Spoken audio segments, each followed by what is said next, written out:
Nevada is full of military history. Around World War II, you could see the atomic bomb tests, you could feel the jets soaring by, but some sacrifices have been lost in time. One town decided, though, it was time to remember. What happened down there, an abandoned city? In their own way, they're monuments. Two enormous empty airplane hangars, towering as they have a few miles east of Tonopah for nearly 80 years. Today, crews call the hangars home. Back then it was soldiers at the Tonopah Army Airfield. Up to 6,000 to 7,000 people that went through here as officers. Alan Metcher leads the Central Nevada Museum. He's researched the airfield's short history for more than 30 years. From 1942 until the end of World War II, this was one of the Army's largest flight training sites.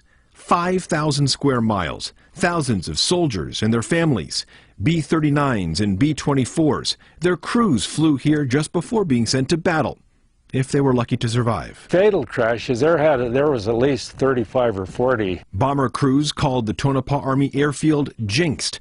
The high altitude made it extremely hard to fly.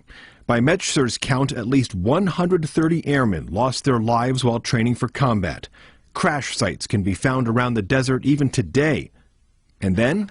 A week after VJ Day, they started shipping out troops and aircraft and the whole 9 yards. In a flash, the Tonopah base was gone. Only these hollow buildings remain. They died, our heroes, in our eyes, they died as heroes. For Tonopah native Bob Perchetti, I get choked up. There's nothing hollow about the airfield's legacy and the men who died. Because a lot of them were so young. He is one of several volunteers to create this new memorial. It sits right off US 95 in the center of Tonopah. This is the first proper recognition of the soldiers who lost their lives. Long overdue, honoring these men. A dedication is planned for Memorial Day weekend. Each one of those young men that died here sacrificed their life.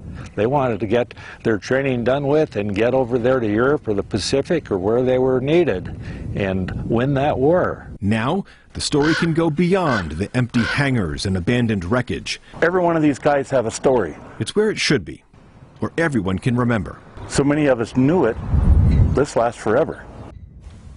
Now, a memorial dedication up in Tonopah was supposed to happen last year. As you see, the memorial is done. That ceremony was postponed by the pandemic, but they're going to have it this year instead. For more on the history of the Tonopah Army Airfield, we're going to have a link up at 8newsnow.com. It's a very interesting history, well worth researching, and head up to Tonopah and learn more about it yourself, too.